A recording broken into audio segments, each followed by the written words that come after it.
Thank you all for joining the International Tourism Resource Network and our Wheels Up series. Today we have our panel regarding sustainability and profitability in the COVID world. We have joining us today some incredible industry veterans experienced from around the globe and around the industry. We have joining us today Herv Hutter of H2 Sustainability Consulting, Jessa Rabuke of Vita Luz Developments, and John Pink from Ahal Treehouses in Tulum. Good morning, all. Thank you for joining us. Before we get underway, we'll do just a little bit of housekeeping. For those that are attending here, feel free to chime in into the webinar with your name, company, LinkedIn, other pertinent contact information so that you can be able to connect and chat offline with other attendees. The information will be passed around after the fact for those that are live in attendance here today. Feel free to also use that chat feature to pose questions to myself as the moderator and MC. We'll use the remaining 15 minutes or so of the hour to facilitate some of those questions and see where we can be able to further the conversation. If you have other links that you want to be able to share, whether they be TED Talks or articles that you've come across, YouTube videos or the like, feel free to be able to share those as well so that we can be able to review those after the fact and be able to comment on those as a community. Finally, a post-panel survey will be sent out. We'll love your feedback, and if you are interested in being connected with the panelists, we'll be able to do that then. Without further ado, we'll be introducing our panelists. Excited to be able to have a variety of industry experience and disciplines here. Joining us, Herv Hutter is amongst Europe's and America's most respected hoteliers. Born in France in the historic Loire Valley. I'm not French, I can speak Spanish, so I'm going to butcher some of these, forgive me, but known for its Renaissance and architecture, lush gardens, and world-famous wineries. He managed such properties as the Hotel Plaza Athénée, the Hotel Crillon, and the Hotel Plaza Athénée in Paris, as well as the Willard Intercontinental in Washington, D.C. I can pronounce that one, as well as the Barclay in New York. He was recognized in 2006 as the Independent Hotelier of the World by Hotels Magazine, and since then has been published in Sustainable Hospitality, Sustainable Development in the Hotel Industry, and created a white paper promoted by Cornell University Center for Hospitality Research. He has also co-edited a book, Hotel Sustainable Development Principles and the Best Practices, published in 2011 by the American Hotel and Lodging Educational Institute, and continues to serve across boards within the industry, as well as teaching from New York Institute of Technology, Michigan State University, Tourism College in Penang, China, and many other shows, including the New York Hotel Show and America Lodging Investment Summit. He has been engaged in the local community where he has operated and held board positions in a variety of associations, such as the Leading Hotels of the World, New York State Hotel Association, the United Nations International School, American Hotel and Lodging Association, as well as Downtown DC BID, Global Sustainable Council. That is quite the mouthful. Thank you for your time, Herv, and being able to join us. We're excited for the perspective you're going to bring to this conversation. Yeah, sorry for the French words in that, but that's Plaza Athénée. Yeah, that was very long, so I'll shut up right away. Athénée. Well, thank you. Coming in from Colorado, actually right now in the mountains, Ms. Jessa Rabuke. She received a bachelor's of arts in English with a concentration in classic literature, as well as bachelor's of science and biology from La Salle University. She currently is a co-founder of Vita Luz Developments and looking to implement sustainable practices across the industry. While pursuing her education in other arenas, hospitality and food and beverage endeavors evolved in her career. She first owned her first restaurant when she was 26 years old and continued throughout hospitality in every role from owner to consultant to senior vice president of operations, a small restaurant development group. She concurrently pursued a personal interest in agricultural education through years of working in farms with Henry Gott Corp's co-op program, City Green, and Green Grows Farms, bringing this knowledge into her restaurant experience with the inception of gluten-free menus and allergy awareness education at all restaurants, institutions, and hotels she engaged with, from consulting to full employment. This lifetime accumulation of hospitality and health and wellness industry experience and her intimate hands-on learning has provided a solid foundation and excitement for assisting with development and growth of Hotel Carbon brand, a lifestyle and senior vice president of administration. She enjoyed the creative phrase, conceptual development, and large-scale investment raised from a startup hotel brand. She left in January 2020 to start her own venture, Vita Lou's Development, alongside her current co-partner, Tanya Sargent. Vita Lou's Development is a startup venture focusing on sustainable eco-agro microcities, green hospitality, including holistic wellness, eco-agro boutique hotel brands, and sustainable manufacturing that also incorporates net zero modular building into development models. They aim to elevate sustainable lifestyles with a culture in its communities and hotels. Welcome and good morning, Jessa. Thank you for joining us. Thank you. Glad to be here. Last but certainly not least, coming from the property level, Mr. John Pink, inspired by Thomas L. Friedman's book, Thank You for Being Late, a lifelong fascination with Yucatan Peninsula of the Mayan culture. John Pink, founder of a Hall Tree Tulum House Boutique Hotel, took his passion for a healthy earth and set out to build a small, ultra eco-friendly treehouse village with a magical tropical forest alongside the Cenote Escondido, not far from the gorgeous Caribbean beaches of Tulum. I've been there and it was absolutely incredible. He states, I knew it was a sign of permission to move forward when walking along the pristine beach in Shan Khan, the UNESCO World Heritage Biosphere regional close to a hall. I looked down to see fresh jaguar prints in the sand. Big, sharp, well-defined. It was obvious that the tracks of this most revered animal in the Mayan culture had just walked there before me. That was when I knew this is mine. Since high school, John has had this wanderlust and entrepreneurial instinct. With 30 countries under his belt, many of the sights and experiences influenced this creation and development of Hall. He's heard people say, what kind of crazy person would do a project like this? Thank goodness he did. And I agree. It's a dream come true and a dreamy place to visit. Surrounded by the song and smell of the jungle, steeped in forest therapy, Hall means awaken in the Mayan language. He is here and emphatic about being able to awaken your spirit, your body, your mind, and your heart to this masterpiece in the jungle. And he wants to be able to share this experience with you and what transformation they have been able to implement through a Hall to create sustainable practices locally and influence how you can do it too. John, thank you for being able to join us and bring this unique perspective as well. It's my pleasure. Good morning, and thank you for everyone for joining us. Without further ado, I will just remind everyone, if you have questions throughout this, feel free to use that chat and pose your questions. Also, any other information about yourself that you would like to be able to share with the other attendees. I'm going to start out at a high level, recognizing the importance here, how timely and relevant this is.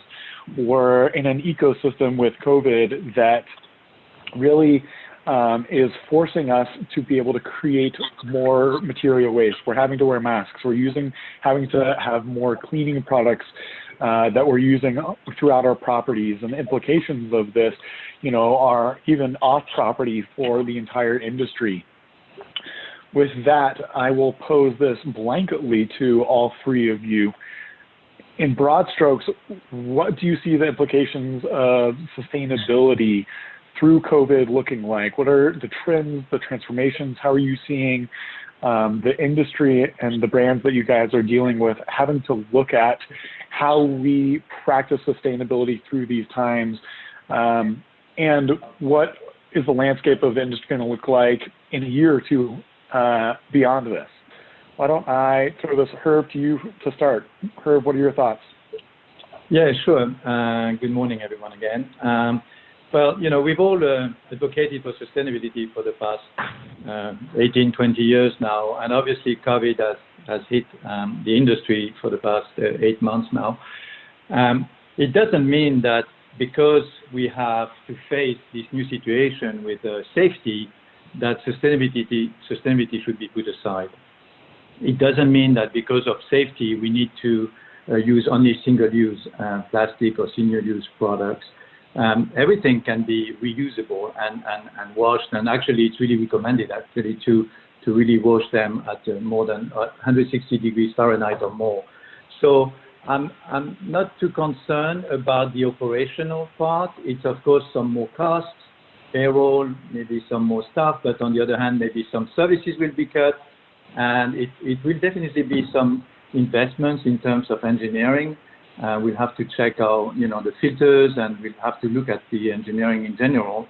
But I think it's not an issue really. It's just at the moment my biggest fear is mostly, the empathy that I have for my colleagues who are, either furloughed or are really trying to get some cash flow in their companies, and of course they may think, well, look, we'll think of sustainability another time. My point is to say that sustainability can still be integrated entirely in their strategy. Doesn't mean that COVID will stop that. Jess, I know you're nodding. I have some sentiments that echo that. What are your thoughts? Sure. Yeah. All of these operational shifts, as Hervé was saying, are kind of this psychological knee-jerk reaction out of necessity, right? So this pandemic hits, everything closes, the world changes, and it's in a very short period of time. So people are looking for solutions out of ease versus thinking, okay, hey, this might actually last a few years, right? So I think the shift is really a challenge in changing the way we're thinking about this, exactly to Hervé's point that it doesn't have to be mutually exclusive. You can still choose the sustainable option, and it can still be cost effective and combat what's going on as a result of the pandemic and creating a safe and secure environment. And another point really to make about this too is the hospitality industry is struggling so much to maintain profit margins in so many ways, whereas we're backseating sustainability where we should be putting it in the front seat, because it really is a stabilizing factor and a measure to reduce costs operationally as well. We see sustainable choices and branding hotels, restaurant concepts, et cetera, as sustainable. And we're seeing that as a long-term stabilization within a business model, as well as something that increases long-term valuation of businesses. So, while we're struggling to maintain and create profits, sustainability really should be something in the forefront because it actually assists in that effort. Love to be able to come back to that. I know that for those that currently have hotels versus they're looking at new properties, that might feel like a very big undertaking. So we'll come back to that as a topic here. John, broad strokes, ideas, thoughts, concerns around how the industry is observing sustainability through this pandemic. Well, since it's so new, we're still figuring out what to do. Every day something new comes up. Every day a new process comes up. So it's very difficult. It's a moving target right now. But as Jess has said, this is something that's likely to go on. And I think it's maybe for years. And it's important, most important for guests to know that they're surrounded by a safe environment, which I think includes sustainability. Guests are more and more aware, and they're looking for opportunities to give money, to spend money, and to enjoy their time in places that are sustainable. So this is a really good opportunity, I think, to improve our efforts in sustainability. And I think as far as masks and chemicals and things, we need to spend more time now on fine-tuning the way we dispose of things, much more than any time before. And it's just a good opportunity to do this. But it's a big hit on the bottom line. It's a big hit. Mm-hmm. Certainly if I may disposing of things is... Sorry, if I may add, to make it more practical, even this part more practical, I really like to recommend a non-for-profit called Oceanic Global, and they just issued yesterday some guidelines for restaurants and hotels to be sustainable, but to make sure that they're taking care of the pandemic, reactions, but at the same time they are remaining sustainable. So it's called Oceanic Global, and I really recommend everyone to look at that. Wonderful, thank you. Yeah, I was just going to share, John, that disposing of it is one thing. Packaging and being intentful about even how we distribute and how much plastic are used is also important on the front end of manufacturing, distribution, logistics, the like. So let's dive into this a little bit. Jessa, you had talked about how this could be, how not only how this is a trend, but how this could be a potential profit center, something that allows these businesses to be more resilient through this. How are current hotels perhaps able to implement sustainable practices that will lead towards these initiatives now when things are tight versus perhaps looking at engineering and new development with these green practices in mind? What are some ways that hotels could be able to transform or make small micro steps towards sustainability given the current state of things? Sure. So again, I think that just to reiterate, that knee-jerk reaction of disposable items, what you're talking about with packaging, and what Hervé mentioned about, there's more effectiveness in actually reusing than all of these disposable items.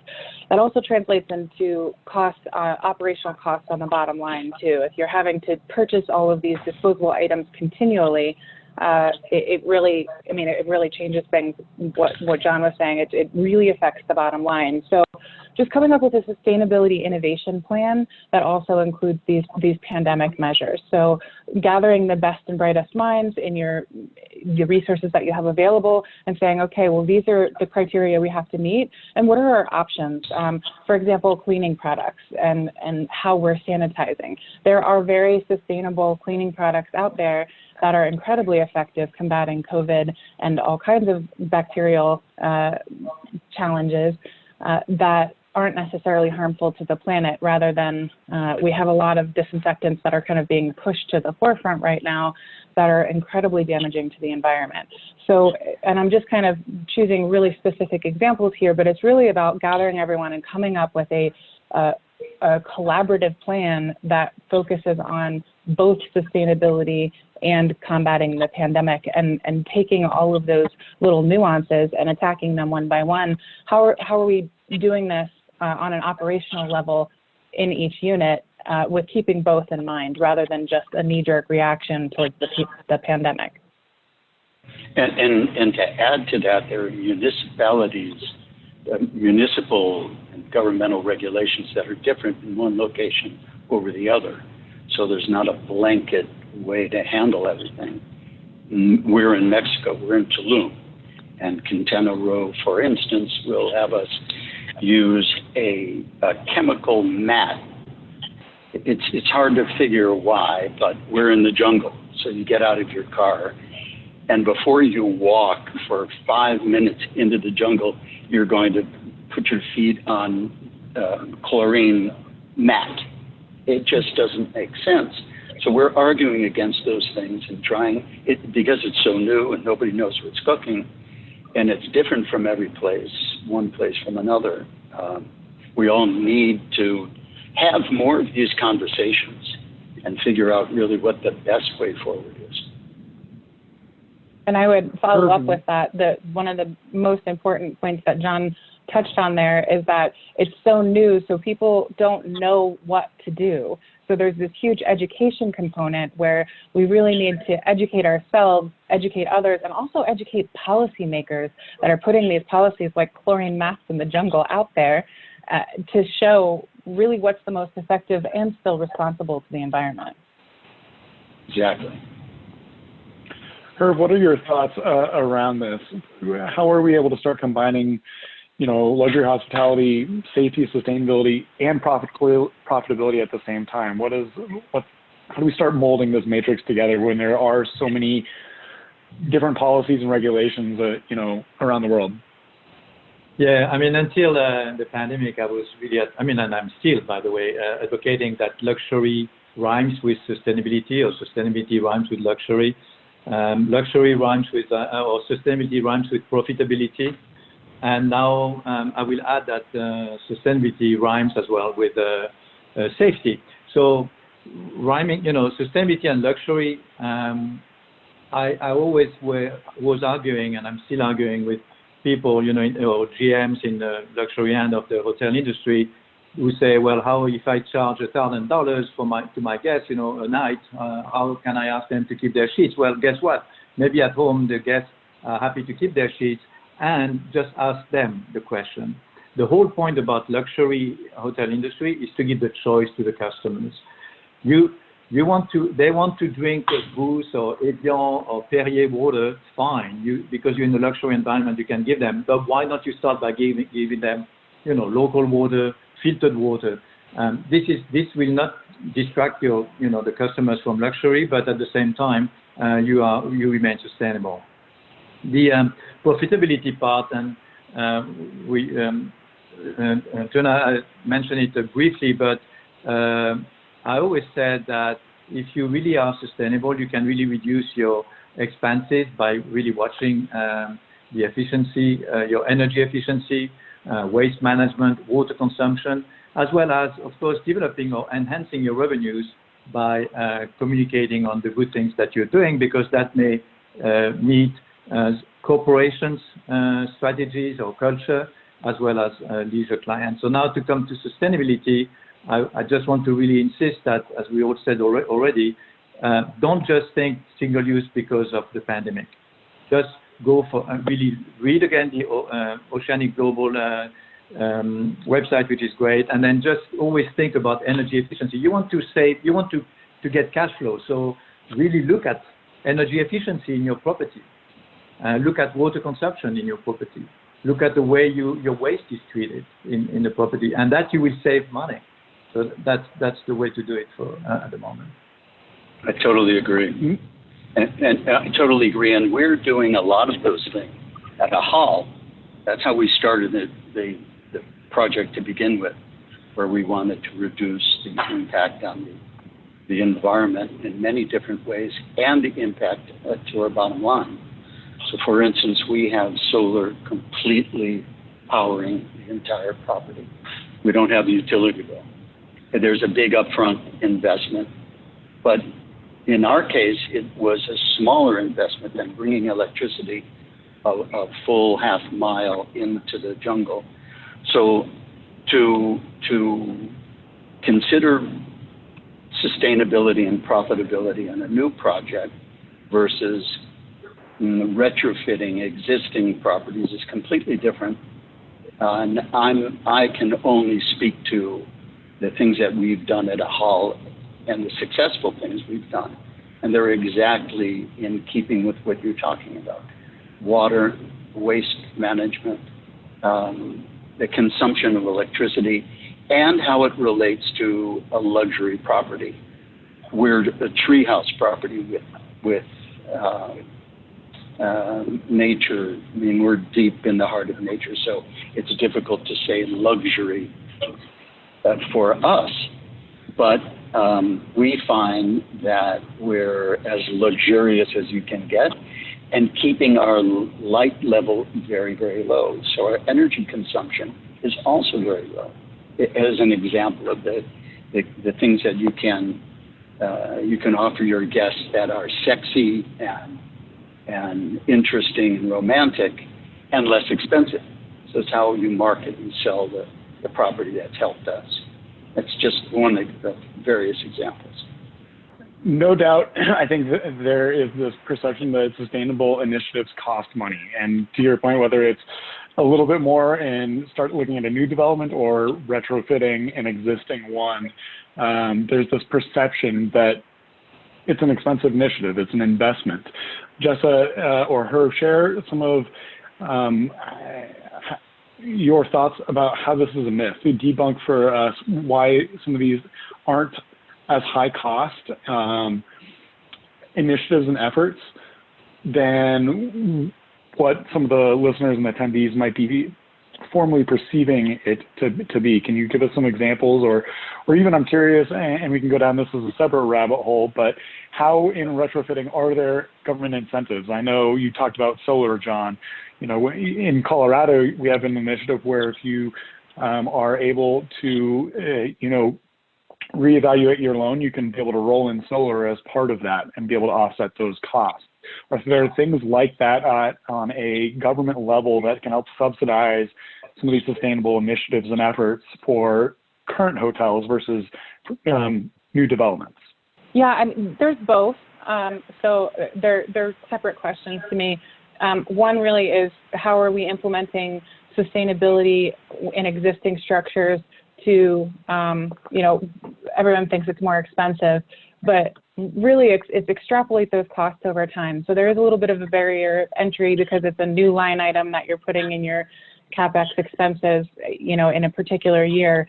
But at the same time, we're looking at, everyone keeps touching on how these reduce operational costs over time significantly in a lot of different areas, whether it be electric or water or, whatever that particular utility is. That's a really key way. Also just general purchasing. So if you're reusing versus purchasing over and over again, that's another line item that it's touching on specifically.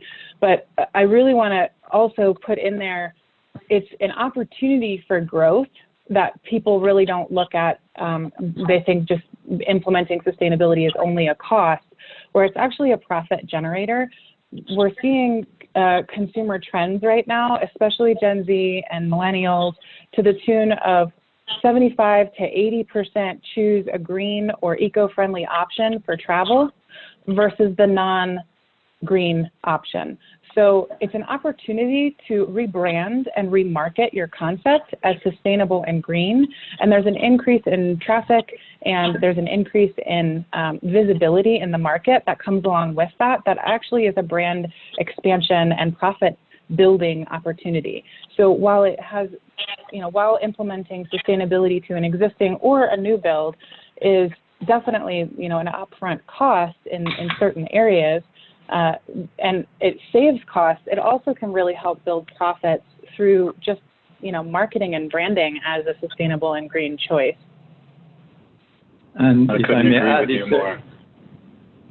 It's an investment cost, but then if you have the right engineering equipment, then it's great for the operations. Your P&L will always look better because you save on energy.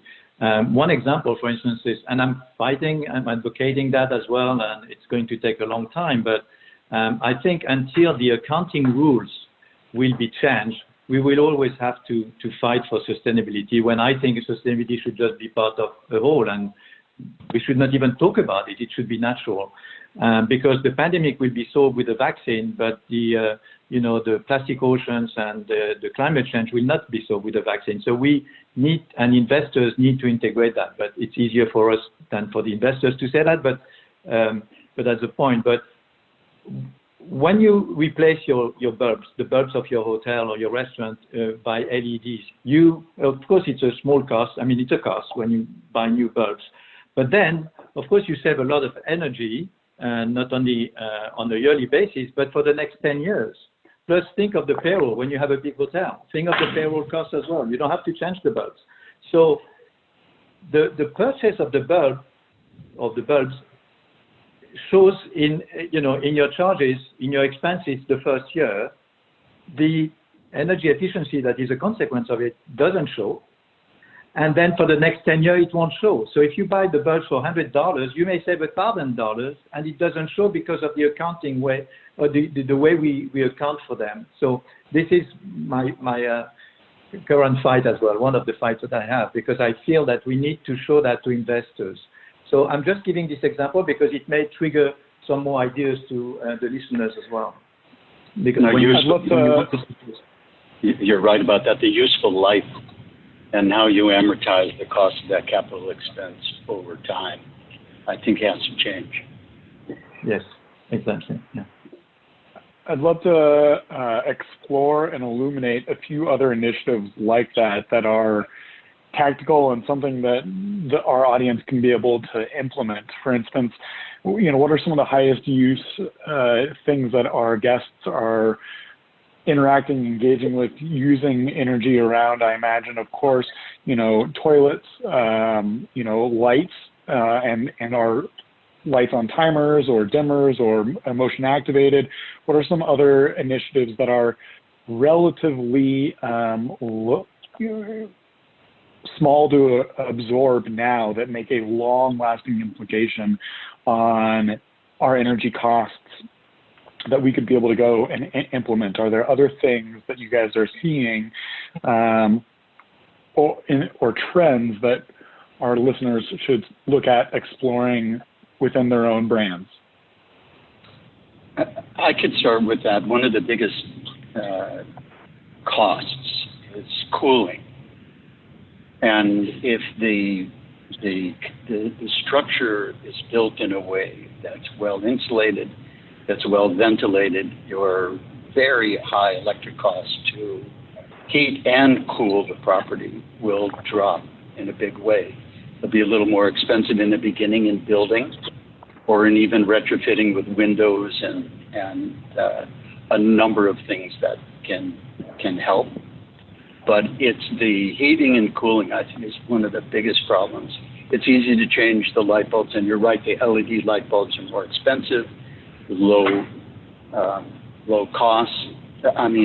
usage cost, long lasting. The impact on the labor is all good.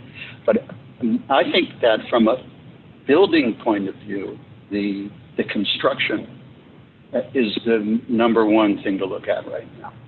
Jeff, share some of your thoughts around that. Or Herb, either of you feel free. I was just going to add training as well. Training the employees can help, because you gave the list, LEDs, motion sensors, switch the lights which are not necessary. I arrived in New York, Barclay Hotel, big hotel, 16 big lights around the building, right in the center of New York. I mean, we did not need the light outside. The day we switched them off, no one noticed, and we saved a huge amount of money there.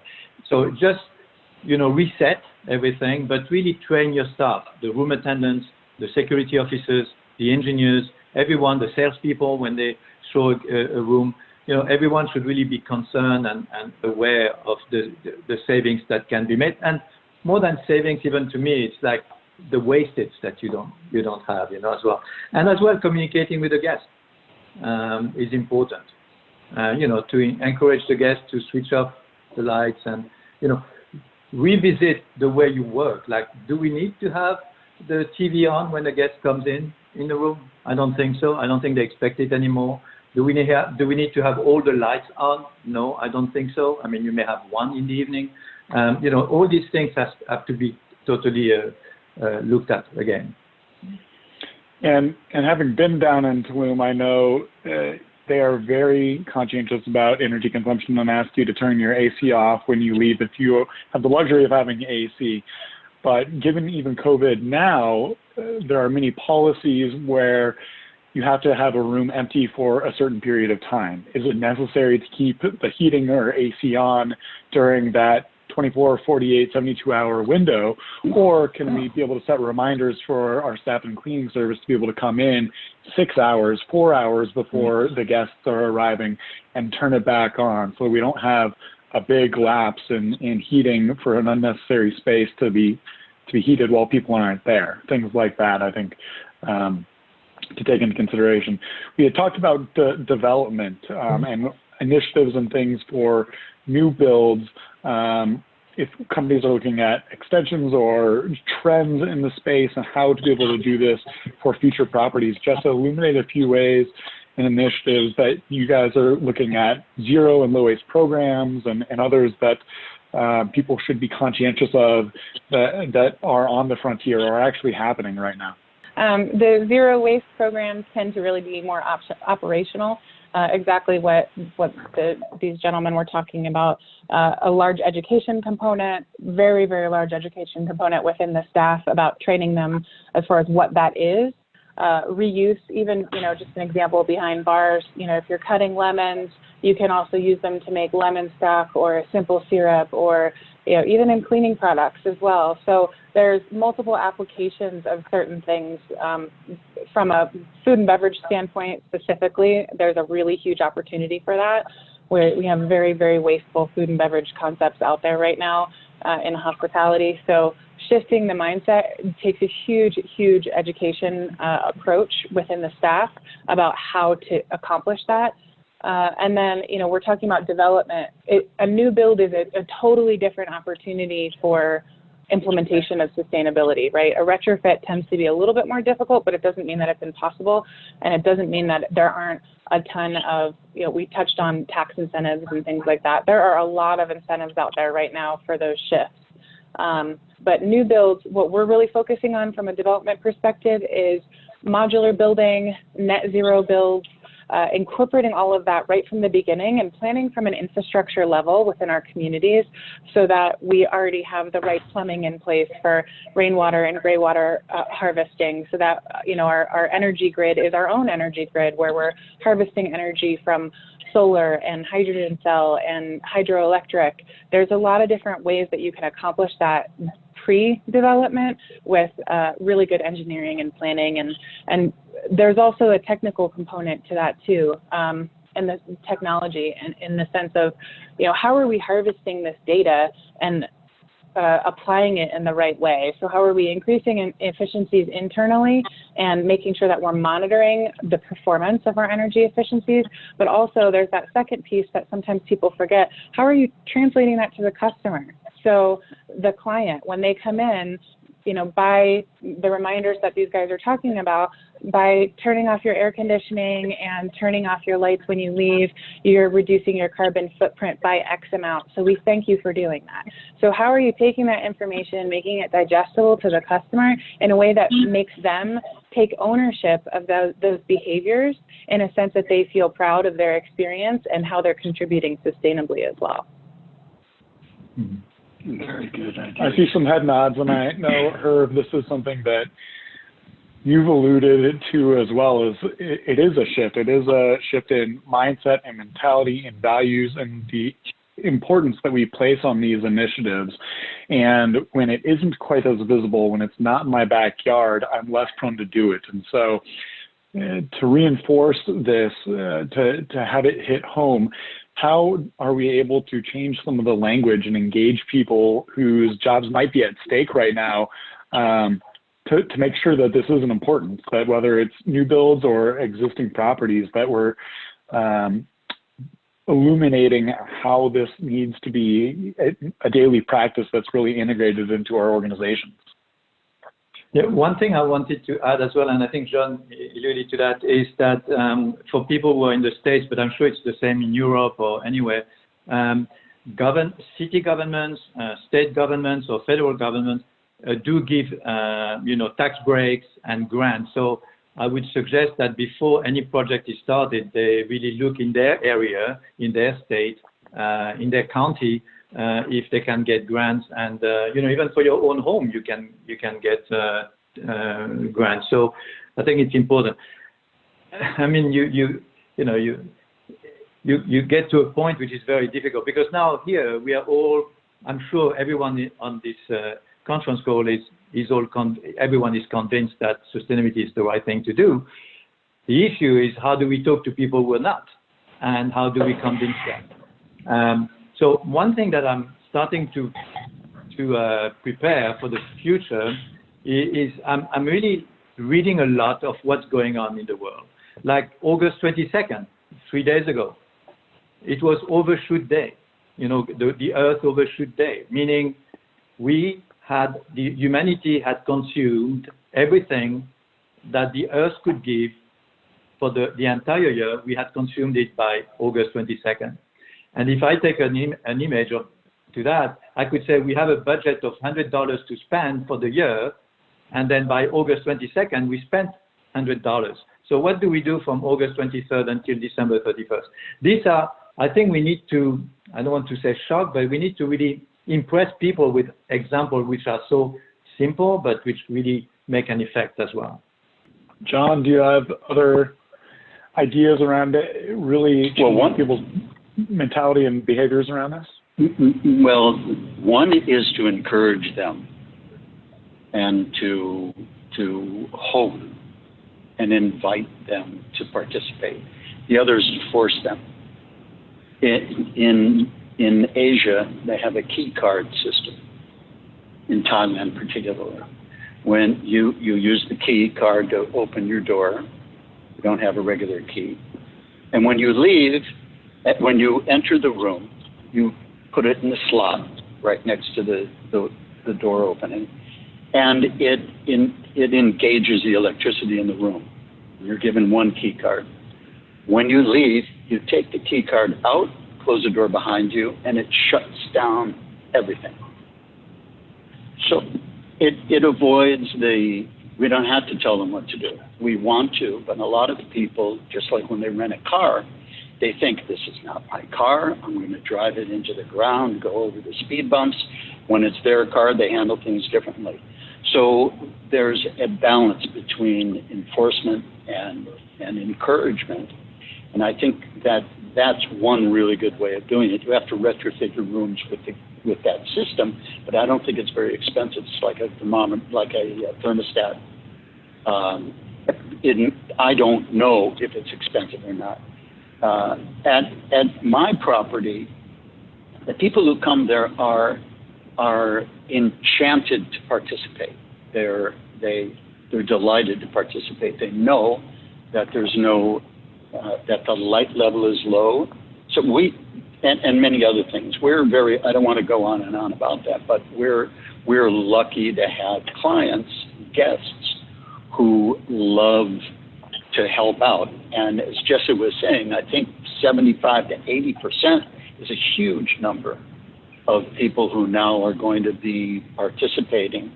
So our challenge will be less difficult, the learning curve not as steep, and things will get a lot easier in that sense. Jess, I know this is a big initiative and really changing the message, changing how people are engaging, interacting with the property. How are you seeing this kind of transformation and integration of these values of sustainable initiatives?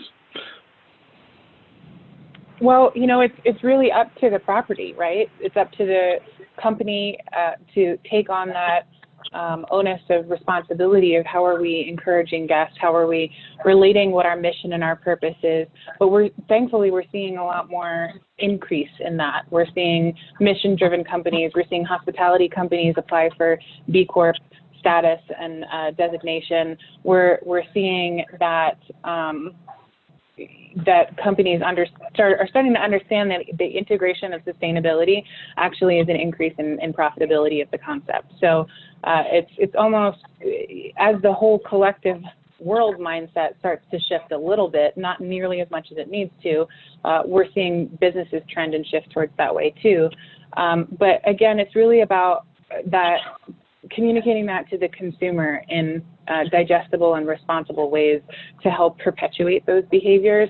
There's a huge amount of psychology in all of this that people really need to address and integrate. Sometimes we do it subconsciously and don't really recognize that's what we're doing, but creating awareness psychologically for the consumer is a really big point. But again, it's also about that marketing and branding. When you're putting yourself out there as this is what type of company that I am or that we are sustainable, we're green, this is our mission, people align a lot more with that choice because it makes them feel good about themselves. And that's something huge in travel right now that we're seeing, is that people choose things that elicit an emotional response from them. And as travel becomes more precious in a pandemic environment, they want to choose things that make them feel good in every way. So just the awareness of sustainability as part of their choice is eliciting a little bit more of that emotional response that we want to see from the traveler. And if I may add to that, Jessa, as well, we've been talking about environmental protection here out of the triple bottom line, profit, people, planet, but we should not forget as well, before we end this conversation, about people and the social responsibility that we have, which is included in the sustainability strategy. So it's the right time to really take good care of all the locals and local vendors or local communities, anyone that we can help locally, we should. And we should really focus on that as well. That it starts there as well. So I just always like to add a part on the people side, because we tend to always think of planet, which is, of course, without the planet, there won't be any people. But by the way, the planet will go on even if we all disappear. So we should just be, we should... Yeah, let's not forget that. Yeah. Yeah, we should not forget. So let's take care of the people as well. And, through the triple bottom line, that's the best approach.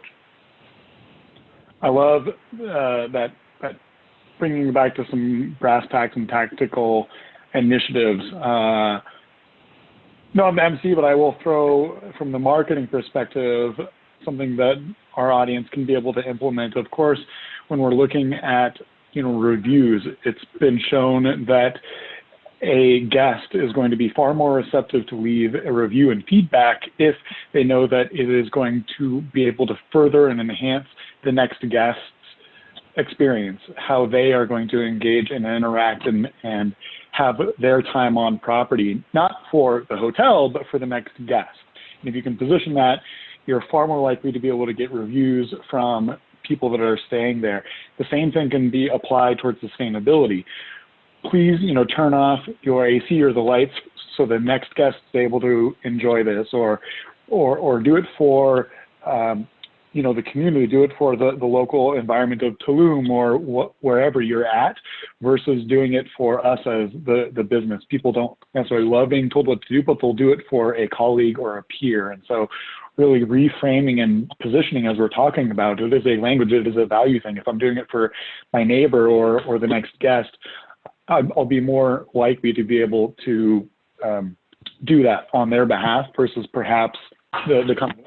I love it, the company and brand itself. One question here coming from Natasha. The travel and hotel industry is an area in which small changes in consumers and travelers' lifestyle can make a big impact. What are some top methods hotels are implementing to encourage hotel guests to make a scalable behavior change, not only in their hotels, but also outside? That's a very That's a great question. Thank you so much for asking that. Just to hop in, one thing that pops to mind, you're talking about integrating the outside community, and this is also an opportunity for hotels to build revenues as well. As we're trying to romance travel back into people's regular habits, part of that, we're talking about eliciting that emotional response, but part of what travelers are looking for as well is this experiential immersion. So collaborative efforts in local purveyors, vendors, experiences, etc., really reaching outside of your community as a hotel to extend the hotel experience beyond the four walls of the hotel, and that includes sustainability measures. So whether it's, for example, in Tulum, a botany excursion in the area surrounding John's tree houses, but it's pulling in other people to partner in the experience of the hotel and aligning them with what your sustainable initiatives are. It's collaborating with the community, spreading your message of why you're sustainable within the community, all of the things that we talked about earlier in the call as well, helping to encourage those habits while they're in the hotel, but also saying, it makes an impact in our community in this way. So translating that information of these habits help our overall community also Again, there's just so much education, and how are we putting that information out there in a responsible way that really factors in. But I think there's also a post-pandemic shift of where we're reaching out to the community for support from a hospitality perspective. How are we engaging further experiences surrounding the hotel and expanding that hotel experience just beyond that room or the four walls of the hotel? I think a nice way as well to reach out to customers, it's to reach out to their children. Just an example, in New York, I had 6 beehives on the roof of the Barclay, which was, 15 stories high. And we created a character called Barclay the Bee. And then we, together with a local school, we hired one of the students to create some little cartoons. And she gave the story of Barclay the Bee and the importance of pollinators. So by educating the kids, we were as well educating the parents. So that was a nice way, and it's a soft way to talk to people and to make them understand the importance of the environment and communities. And definitely pulling them into experiencing how you're being sustainable. One of the things that we're doing with our developments is incorporating agriculture into each community that we're establishing. So farm tours, meet the farmer, farm and chef collaboration between culinary planting, but also menus, pulling, and that's specific to our concepts, but if you have relationships with local farms that are supporting your food and beverage program in your hotel, encouraging farm tours of those local farms or whatever local purveyors that you're building relationships with to demonstrate for them to feel and experience. It's not just a piece of paper on the wall that says, please turn your light off, we're sustainable. It's how are you immersing yourself in sustainability so that it's memorable and impactful. We share all those things that we're doing with our guests and actually talk to them about it. Explain as an initiation when they come, when they check in. Depends on when they come, how in-depth we can get at that time. But during their stay, we really make an effort to show them the things that we've done, to suggest they go to the UNESCO Biosphere, which is contiguous with the Hall. It's an amazing place that I hope everyone who's listening today gets a chance to go to. It's just spectacular. As an example of what can be done on the planet when you really take care of things and you're careful. But it's education, it's engaging those guests and not just providing all the amenities in the hotel, but really engaging and talking with them. Makes a huge difference. And I think that carries on when they go around to different places in the community, to where they go and eat, to the beaches they go to, and then when they take the experience home, they have some real knowledge about how to do these things.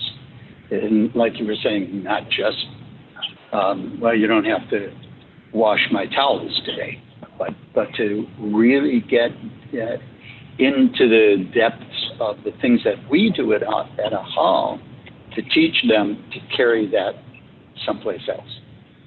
We have had a lot of great meaningful ways to be able to implement sustainability into our hotels, either existing and retrofitting or new. I'm going to give us a chance to have final thoughts, comments, if there's something that we haven't shared and said you want to be able to present to the audience and attendees today to either consider or go and implement. Final thoughts and comments. Herv? One thing that we meant to talk about were the Sdgs, the Sustainable Development Goals, the United Nations Sustainable Development Goals. I really recommend them as an incredible roadmap for anyone who is interested, and it's easy to download from the internet. And what I'm just saying is that don't feel overwhelmed by the 17 SDGs, but just choose one and just go for it and just really dig into it. And if you are a beach resort, well, just take life below water. In our business, of course, education is very important, and gender equality has always been very important in my professional life. And I'm in a way happy that we are now talking more and more about it, and diversity. So choose one or two sustainable development goals and just use them as your roadmap to go forward. I totally agree. I think that's the most important thing, and the easiest thing to do is download the goals and choose the ones that you can, the low-hanging fruit, and continue up the ladder. We've knocked down 13 of the 17, and many of them are not necessarily related to your hotel, but related to the municipality. But one really important thing I want to leave everyone with is to challenge your vendors and have them verify the things that they say. What are your vendors doing to achieve these goals? Not just you, but all of your vendors. And you may put together a questionnaire and have them answer the questions on the questionnaire relative to the goals. It will be very helpful. Great, thank you, John. Jessa, final thoughts? You're muted. Jessa, you're muted. I'm horrible at that. I'm sorry. I'm muting because my dog is snoring so loud next to me. And I don't want that on the call. But just my final thought is that we have an unprecedented opportunity right now because of COVID, that there's an awareness of this vulnerability that wasn't prevalent before, right? Tourism is, people are biting at the bit to get back out and travel, but at the same time, they're also terrified of what travel could mean. So there's a psychological vulnerability, but there's also this huge opportunity that comes with that for us to be responsible stewards going forward and demonstrating how we're being environmentally and socially responsible within hospitality. There's also, this underlying vulnerability associated with empty grocery store shelves. And we also see that just a little bit of action is really impactful on the environment. We were seeing before quarantine stopped that, blue skies in areas we weren't seeing blue skies in, and clear water in canals that we weren't seeing clear water in. So we're seeing that there's a chance and an opportunity that's very real, that we can make a huge difference in a very short period of time if we change our behaviors. So if we can just seize that opportunity to make the shifts in hospitality and really just be, like I said, responsible stewards, it's everything that we need right now to preserve our world and our future. Wow, guys, this has been quite the packed hour here, a lot to be able to digest and take away. Usually I will be able to, do some takeaways in which we're able to really explore, what are some things that people can do, but there's so much here. So my encouragement, just as John and Herb mentioned, is go to the UN, download these guidelines, and find one. What are the low-hanging fruit? What are the things you can do? How can you integrate your vendors locally? What are the small things you can do? And start making a habit out of it. Start educating not just your staff, but your guests about the importance of it. And don't feel that it's too overwhelming and you have to do everything. With that, I want to be conscientious of our time. We're at an hour. Thank you all for joining ITRN's Sustainability and Profitability in a COVID World panel. Through our Wheels Up series, we are excited to continue to educate the industry on how we can be able to enhance and create some new gold standards across hospitality and tourism at large to level the playing field and expedite our recovery from this pandemic, create more resilience on the other side. We encourage you to go to itrn.global, sign up, get engaged, comment, contribute other articles, resources that you have or your association has to be able to centralize these resources for the industry at large. We will have more panels and topics to come, so you can subscribe to our events and see what is upcoming there. without further ado, thank you all for your perspective. Very insightful, very valuable. And I'm excited to see the ripple effect that this conversation has on the industry. Thank you for participating and being leaders in the industry. Can be able to subscribe to the YouTube channel for more information and get involved in the community and share your own voice and perspective.